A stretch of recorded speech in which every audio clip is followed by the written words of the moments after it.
Anxiety. It's exhausting. Not just mentally, but physically too. The racing thoughts, the overthinking, the constant feeling that something might go wrong.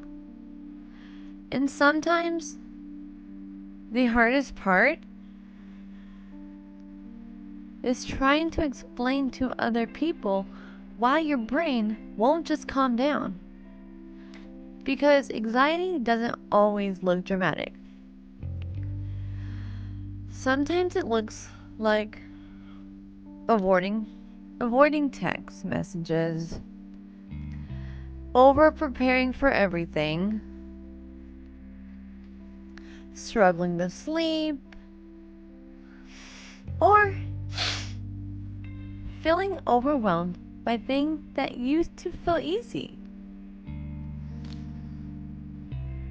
So tonight, let's talk about anxiety.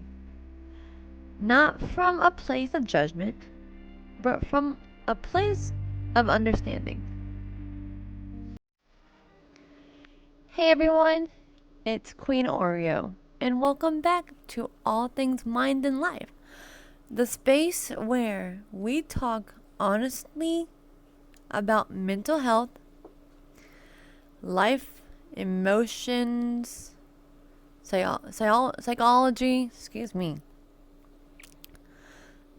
and learning how to navigate the chaos of being human. Tonight's episode is about anxiety. And honestly, this is the one of the most requested topics I've seen people talk about online lately. Because so many people are silently overwhelmed right now. Whether it's work stress, relationships, financials, health worries, social anxiety, burnouts, or just trying to survive the daily life. Anxiety can slowly make the world feel heavier and harder to manage. So tonight, I want to talk about the practical coping strategies that generally help, not magically, meaning it doesn't magically cure anything, not toxic positivity, but realistic tools that can make anxiety feel more manageable. So, get comfortable, grab your cozy blankie and your warm tea, and let's take a deep breath if you need one, and let's talk about it. One thing people often misunderstand about anxiety is that it's not just worrying too much.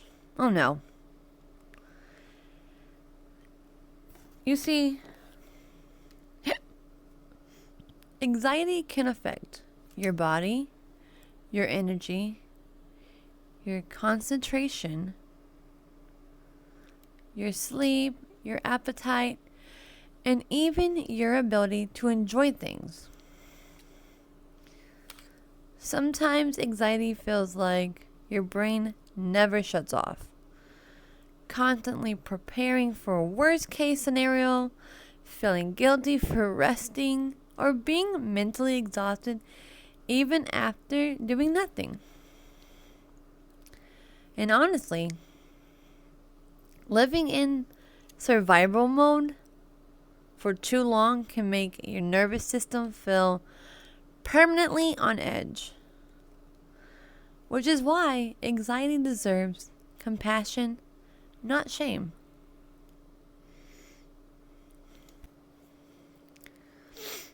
When anxiety spikes, your nervous system often reacts before your logical brain can catch up. What I mean by that is sometimes the first step is calming the body. Here are a few steps I will go over that have helped me, and I hope they will help you as well. Grounding techniques. Try focusing on what you can see, what you can hear, touch, smell, and physically feel around you. This helps bring your brain back into the present moment instead of spiraling into image scenario. Temperature changes, cold water on your face, holding ice, stepping outside briefly. These small physical sensations, I am stuttering so bad, can interrupt anxiety spirals surprisingly effectively. Did you know? Because I didn't know this either, but movement. You don't need intense workouts. Let me just say that. Even stretching, pacing, walking, or shaking tension out of physically can help release nervous system stress. Sometimes anxiety needs movement more than overthinking. Like I said, I didn't know this, but I really hope these information that I'm spilling out to y'all helps in any way as well.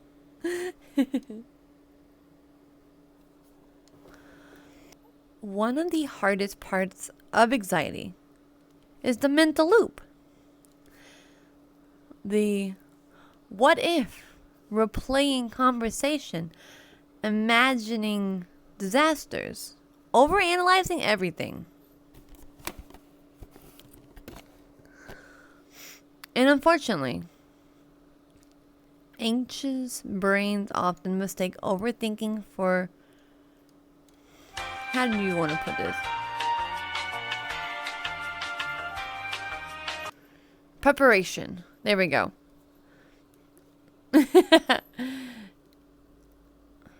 But worrying constantly does not actually protect us from future pain. That generally helps many people write the thoughts down. Not perfectly, not organized. Just get them out of your head. Because sometimes anxiety grows louder when thoughts stay trapped. So ask yourself, is this happening right now?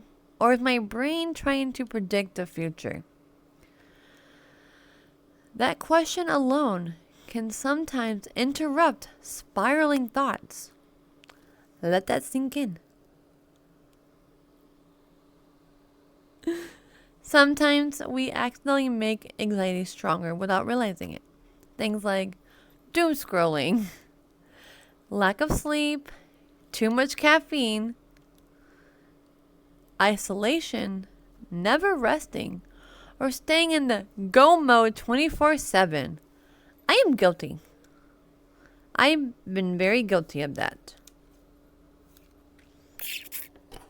We'll work on that, I promise. And honestly, let's stay focused. Your nervous system needs recovering time. Rest is not laziness. Let's clear that up in the room.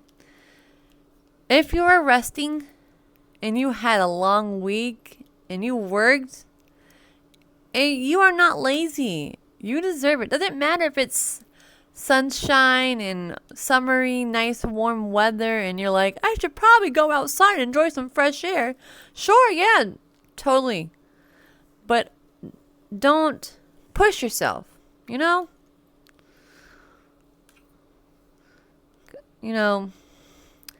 Burnouts can absolutely intensify anxiety symptoms. I know. Sometimes I don't understand what I research and discover, but I'm like, hey, if this is going to help me, understand what goes on in my brain, I would love to share it with the audience, the viewers, because I also feel maybe someone out there is probably going through something, and maybe this video will help them. One of the biggest lies anxiety tells people is you have to deal with this alone. What? What? But support matters. Whether that support comes from therapy, trusted friends, family, support groups, medication, or simply someone listening without judgment. You deserve support. And needing help does not make you weak. Let me repeat that. Needing help does not make you weak. Because I say that twice. A lot of us folks who are dealing with anxiety 24/7 feel that, at least from my point of view, feel that if I ask for help, I'll be judged. I will, I won't get the support I'm seeking, or maybe I'm just weak and I just need to figure it out on my own. No. Let's get that out of our heads. I'm talking to myself too. And the viewers, I'm talking to y'all too. Let's get that out of our head because we're just humans. And we deserve the support when we need it.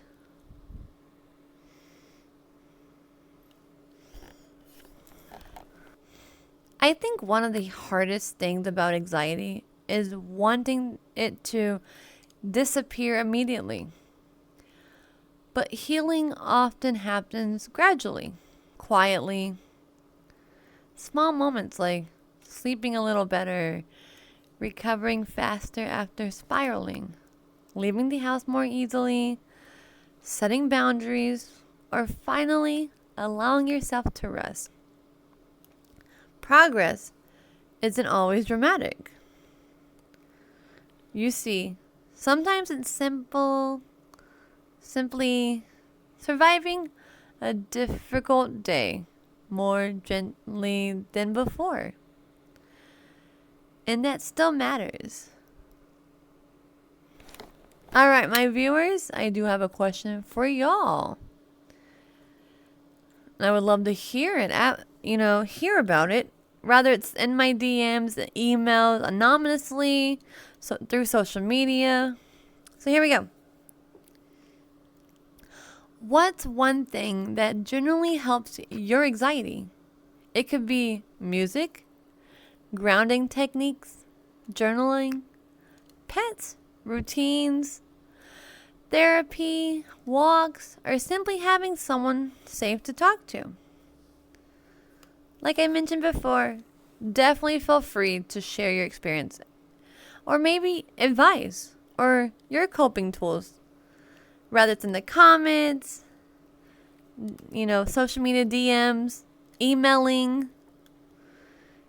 Because honestly, sometimes hearing me too can make people feel less alone. It's kind of why I make these videos, because I do feel someone out there, I'm reaching for you, so I can hold your hand, may relate. And I don't want them to feel like they're all alone in this world. Alright, my lovely listeners. Thank you for spending this time with me tonight on all things mind and life. If you enjoy honest conversations about mental health, psychology, life, emotional healing, make sure you subscribe. And remember, you do not need to have everything figured out today. Take things one step, one breath, and one moment at a time. Until next time, be gentle with yourself. You're doing better than you think. This is Queen Oreo with all things mind and life. Catch you next time! Oh, my foot's got caught on something. Oh, I can feel it, but I can't get unstuck.